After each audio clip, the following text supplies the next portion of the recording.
I randomly fell into it. I've always had jobs in sales, but I randomly fell into influencer marketing.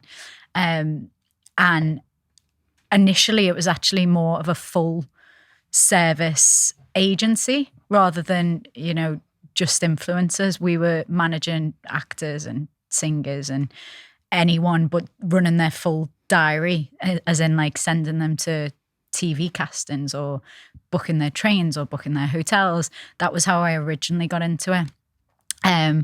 Kind of fell into reality TV predominantly.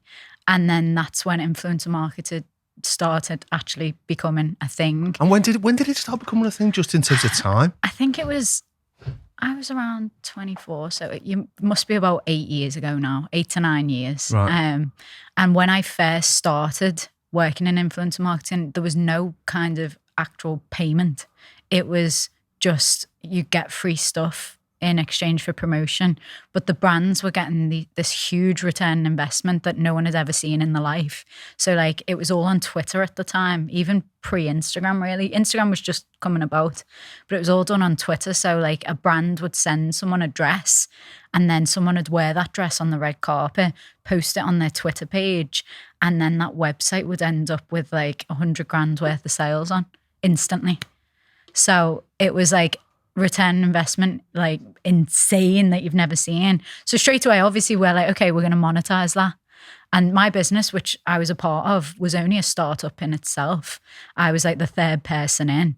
So we were like, quick, let's monetize this before anyone else does. And we were one of the first influencer agencies in the UK to start monetizing, making people pay for placements on socials. And do you have a view on what the next sort of big marketing opportunity is like that? Because for that just to come out of nowhere, that just by a celeb, I mean, the first time I heard of it was when I think it was Cristiano Ronaldo was. Oh yeah, he's huge. They were saying like whenever he like holds like a bottle of Lucozade up or something, he earns more in a week than he does playing football, which is a few bob to be fair. I mean, do you see that influencer marketing as a long-term strategy, or is it have the social media companies got to grips with it now? No, I think it is long-term, but it's just following the channels as they go. So it's already creeping off of Instagram and onto TikTok, and then it will creep from TikTok onto something else. So I do think influencer marketing is here to stay. It's just the platforms that are going to develop, because where else, especially like millennials, where else are you going to find them except for online? It's just, I don't know how else you'll get into them. So you'll have to be doing it through social media, but it just depends what social media they're on.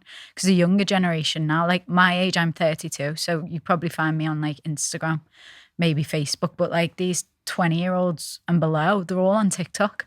So already we're changing channels now to TikTok, and we're doing less with Instagram and more on TikTok. And it's just keeping up with the channel, I think. But the actual influencer marketing itself, I don't see it going anywhere, because I don't know where else you're going to find the young ones. No, that's right. Yeah. And when did you decide that you wanted to have a crack at that on your own then, in terms of starting your own business? I got a bit pushed into it, really. I don't want to turn it to a sob story because this is all very positive, but I had worked for my boss for nearly 5 years, and I went and pitched an idea for a business to him. He was like, yeah, all for it. When the time came, he pulled out, and there was just a mess that I won't go into, but it left me really kind of in limbo. Like, I've got this really good job that I love and adore. I work really hard in it. If he can do that to me after 5 years of me working for him, that's it, I'm gone. I've got too much respect for myself to stay. So I ended up leaving, and I didn't actually have a plan to set up my own agency. I had no plan whatsoever. And I had nothing as well, because everything was company by that point: company car, company laptop, company phone. I literally had nothing, just bought a house. And I'm like, okay, well, I'm not putting up with you, so I'm going. But I didn't know what I would do next. And then the influencers came to me, phoning me, where have you gone? Kath, we need you to manage us, we'll leave, blah, blah, blah, we'll come with you. So that kind of, I guess, it was the confidence that I needed to go, do you know what, yeah, okay, I'll just do it myself. And so I got forced into it, but it was the best thing that ever happened. And that was 4 years ago now. So set up We Are Social Nation 4 years ago. And yeah, we've been going strength to strength ever since. It was just me initially. And then my first member of staff was my sister. And she's still with us now. And she's amazing. You know, she was just a waitress at the time, but I knew there was so much potential in her. And she was like, I'd always love to do your job. And I was like, right, okay, come on then. I'll bring you from the beginning. And yeah, she's been with me still even now. So we've been going 4 years and we're going. As I say, it's every day is a school day because I don't know the first thing about TikTok. But if I'm going to stay on trend and we are going to continue doing influencer marketing, we have to roll with the way the world is going. And the world is heading to TikTok, so we have to.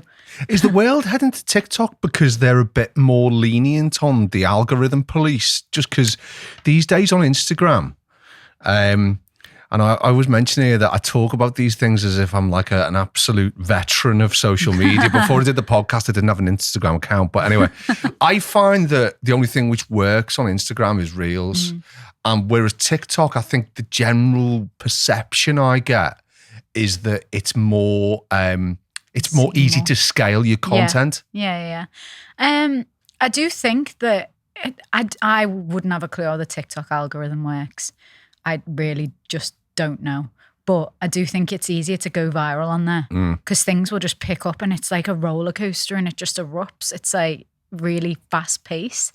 But I don't actually know what their algorithm is. While as the problem with like the Facebook, Instagram is they keep changing theirs constantly. So you almost get to grips with it. And then you're growing your page, you're growing your audience, everyone's seeing your content, and then they change it again and you start again. So I think the issue is they keep changing theirs. If they would just stay put, people would get to grips with it, but they don't. But then we talk about influencer marketing and you automatically think like Instagram, but then you've now got it on LinkedIn. There's tons of LinkedIn influencers and you might not know as much, but they're all promoting things. Or they're promoting like coaching packages. They might get a coaching package that you might normally get for 10 grand for free. And then they're promoting that. And you don't necessarily know it's influencer marketing, but actually it is. It is. So it's everywhere. You're right. And that might be just the way it evolves, mightn't it? It becomes more subtle.